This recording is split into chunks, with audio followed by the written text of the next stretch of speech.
Chile es un país con una geografía que, de verdad, te deja sin aliento. Tienes desiertos, montañas, una costa interminable. Pero claro, esa misma geografía, que es una maravilla, se convierte en un desafío gigantesco para moverse. Y aunque la infraestructura vial es buena, la seguridad en el tránsito siempre está ahí, como una conversación pendiente. Y eso nos lleva a una idea clave. La gestión de riesgos tiene que ser proactiva, no reactiva, no cuando ya es tarde. Para nuestra exploración de hoy, tenemos un documento muy interesante. Es la Guía para la elaboración e implementación de un programa preventivo de seguridad de tránsito. La oficializó el Instituto de Salud Pública de Chile en 2025. Así que nuestra misión hoy es desglosar esto. ¿Qué es un programa preventivo de seguridad de tránsito, o PPST? ¿Por qué es tan vital? Y ¿cuáles son sus componentes? Y es fundamental entender que esto no es solo un checklist para cumplir con la ley. Es un cambio de mentalidad. Hablamos de un enfoque sistémico para un problema que en el fondo es de salud pública y también de salud ocupacional. Además, se alinea con una meta global muy ambiciosa, el Plan Mundial de la ONU, que busca reducir las muertes por accidentes de tránsito en un 50% para el 2030. Es un compromiso que Chile asume a través de la CONACET, que es la Comisión Nacional de Seguridad del Tránsito.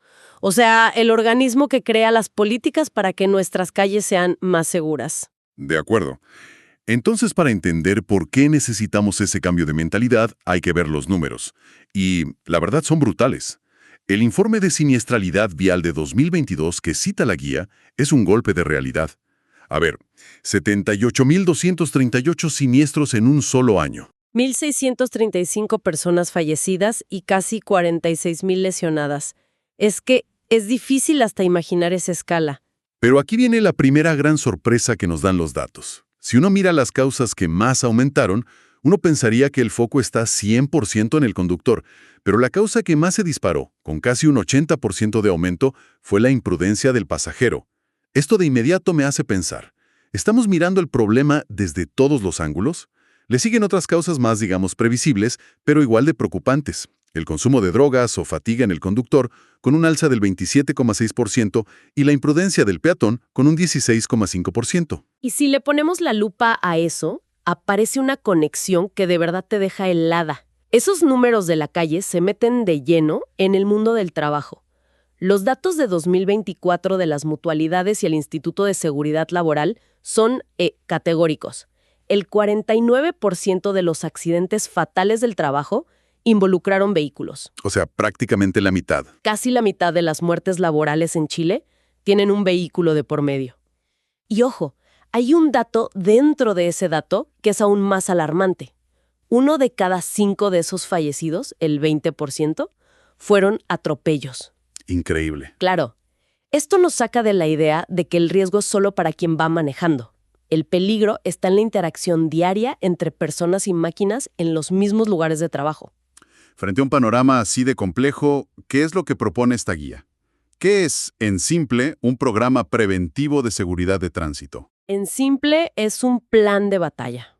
Un conjunto de acciones y estrategias diseñadas para anticiparse al accidente. La lógica es dejar de apagar incendios y empezar a evitar que se produzcan. ¿Cómo? Pues identificando los riesgos, evaluándolos y, lo más importante, controlándolos. La palabra clave de todo el documento es proactividad. Cuando mencionaste un enfoque sistémico, suena un poco abstracto. ¿Hay alguna forma más sencilla de entenderlo? A ver, es como decir que si alguien se cae en la escalera, no solo miramos si no vio el escalón, sino que revisamos si la escalera estaba mal diseñada o mal iluminada. Esa es la analogía perfecta. Exactamente eso. El enfoque tradicional busca al culpable. El conductor no se fijó. El enfoque sistémico mira todo el cuadro. La ruta era la más segura, el vehículo tenía el mantenimiento correcto, la persona estaba capacitada, había descansado lo suficiente, las políticas de la empresa lo presionaban para ir más rápido. El problema no es solo la persona, es el sistema que rodea a esa persona. Y eso es lo que un PPST busca rediseñar desde la raíz. Entendido. Ahora, una duda que surge de inmediato es, ¿para quién es esto? ¿Estamos hablando solo de grandes empresas de transporte? ¿Con flotas de cientos de camiones? Para nada. Y ese es un punto clave. Este marco de trabajo es para cualquier empresa donde haya tareas de conducción, desde una constructora con camionetas que se mueven en la faena, pasando por una empresa con vendedores que visitan clientes, hasta una agrícola. Por eso el documento se dirige a un público tan amplio: profesionales de prevención, empleadores, los organismos administradores de la ley y, por supuesto, los comités paritarios. Es una herramienta transversal. Una de las cosas que más me llamó la atención al leer la guía fue que no se presenta como un documento estático, sino como un sistema vivo. ¿Qué significa eso en la práctica? ¿Cómo se evita que se convierta en otro manual olvidado en un cajón? Se evita convirtiéndolo en un ecosistema de responsabilidad compartida. La única forma de que esté vivo es que cada parte de la organización tenga un rol claro y activo. No puede ser tarea de una sola persona. Claro, me imagino que en muchas empresas todo recae en el prevencionista de riesgos. ¿Cómo distribuye este programa las responsabilidades para que eso no pase? Justamente, ataca ese problema de raíz. Piénsalo como una cadena. En la cima está la gerencia. Y su rol no es solo firmar un papel, es comunicar con hechos que la seguridad es una prioridad estratégica, no negociable. El famoso compromiso visible. Exacto. Luego tienes al asesor en prevención de riesgos, que sería el arquitecto del plan. Pero los planos no sirven sin los constructores. Ahí entran los supervisores de mantenimiento, que garantizan que los vehículos estén seguros, y los supervisores de terreno, que se aseguran de que las reglas se cumplan en el día a día. Entiendo. El comité paritario actúa como un catalizador, sensibilizando y fiscalizando. Y la base de todo son los trabajadores, que no son receptores pasivos, sino actores que deben cumplir los procedimientos y, muy importante, levantar la mano cuando algo no está bien. Es un sistema donde cada eslabón es indispensable. Precisamente. Eso tiene mucho sentido porque reparte la carga. Y si nos vamos al corazón de la estrategia, el documento pone un énfasis enorme en la planificación de viajes. Lo presenta casi como el cerebro de todo el sistema. Exploremos eso, porque el nivel de detalle que propone es revelador. Es que aquí está el cambio más radical. Tradicionalmente, un viaje se planifica pensando en la eficiencia, la ruta más corta, la más rápida. Este enfoque lo pone de cabeza. La primera pregunta no es ¿cómo llegar más rápido?, sino ¿cómo llegar más seguro? Y para eso, el análisis de la ruta es, increíblemente detallado. Por ejemplo, en infraestructura, no se trata solo de ver si la calle está pavimentada. Implica evaluar el estado de ese pavimento, si la vía es ancha, si la señalización es clara, e incluso si hay limitaciones de altura en un túnel. Exacto. Y a eso le sumas el análisis de la seguridad vial de esa ruta. Se propone revisar las estadísticas para identificar puntos negros. Claro, los tramos más peligrosos. Claro.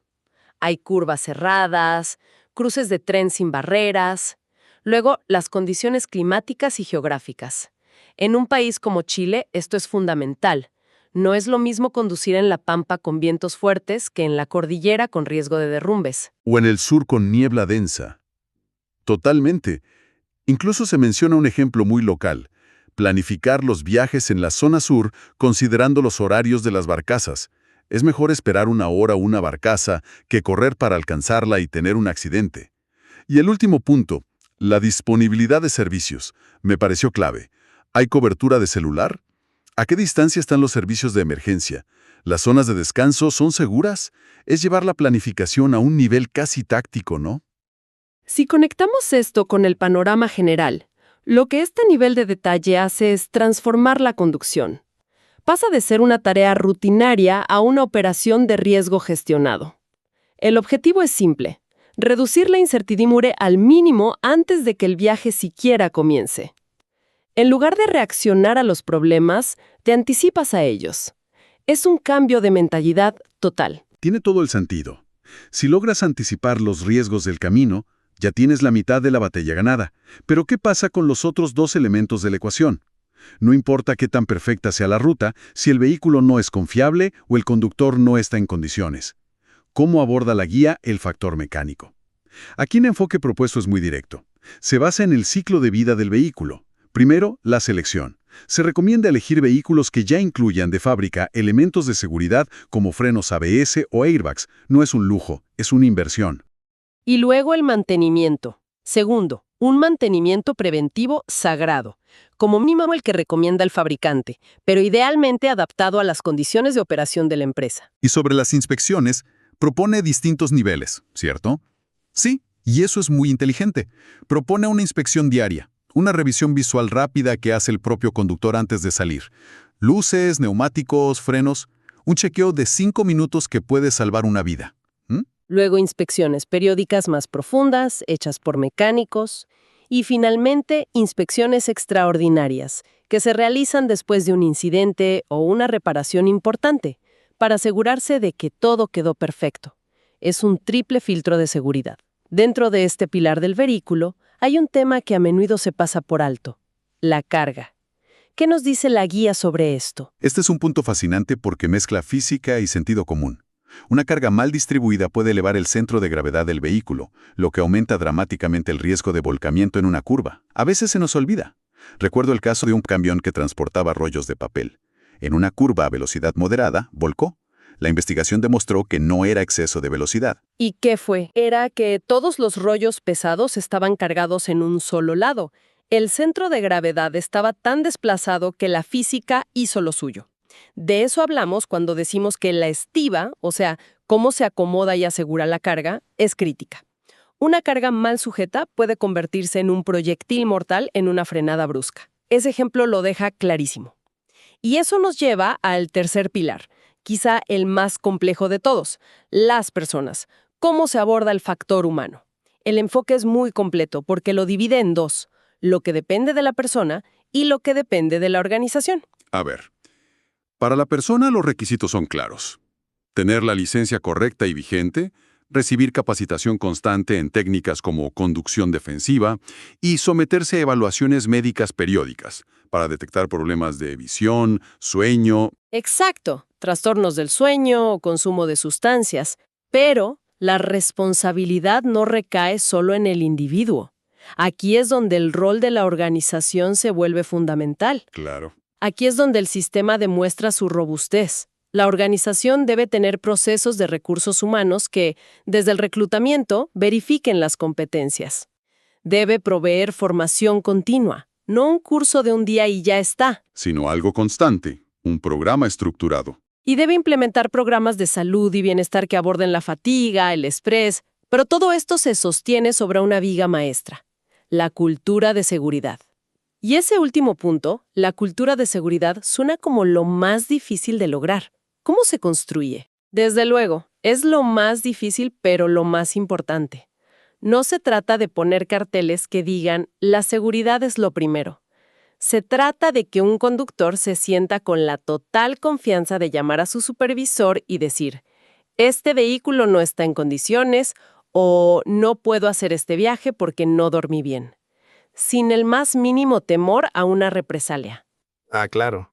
La verdadera prueba de una cultura de seguridad es cuando un trabajador puede detener una operación por motivos de seguridad y es felicitado por ello, no castigado. Esa es la meta final. Entonces, después de analizar todas estas piezas, ¿qué significa todo esto? ¿Cuál es la gran conclusión? La gran conclusión es que un programa preventivo de seguridad de tránsito no es un trámite ni un documento para archivar. Es un sistema de gestión vivo, un cambio de paradigma que integra la seguridad vial como un pilar estratégico del negocio. Su objetivo no es solo cumplir una norma, es proteger vidas, cuidar los activos y garantizar la continuidad de la operación. Eso que mencionas es el cambio fundamental. En lugar de una mentalidad de ¿quién cometió el error?, se pasa a una de ¿qué parte de nuestro sistema falló para permitir que este error ocurriera? Es un cambio que quita la culpa paralizante y pone el foco en la mejora continua. Se analizan las rutas, los vehículos, los horarios, la capacitación, todo el sistema. Y al final del día, ese es el único camino sostenible: abordar las causas raíz, no solo los síntomas. Para cerrar, me gustaría volver a uno de los datos más sorprendentes que vimos al principio. Este documento detalla de forma exhaustiva los factores de riesgo del conductor, el vehículo y la ruta, que es lo que hemos estado conversando. Sin embargo, el dato inicial más impactante fue que la imprudencia del pasajero fue la causa de siniestros con el mayor incremento, y esto nos deja una pregunta abierta. Si estos programas se enfocan, con toda lógica, en perfeccionar el sistema alrededor del conductor, ¿cuál es el siguiente paso para gestionar el comportamiento y la seguridad de todas las demás personas que viajan dentro del vehículo? Parece ser una nueva dimensión en la gestión de la seguridad vial que recién empezamos a explorar.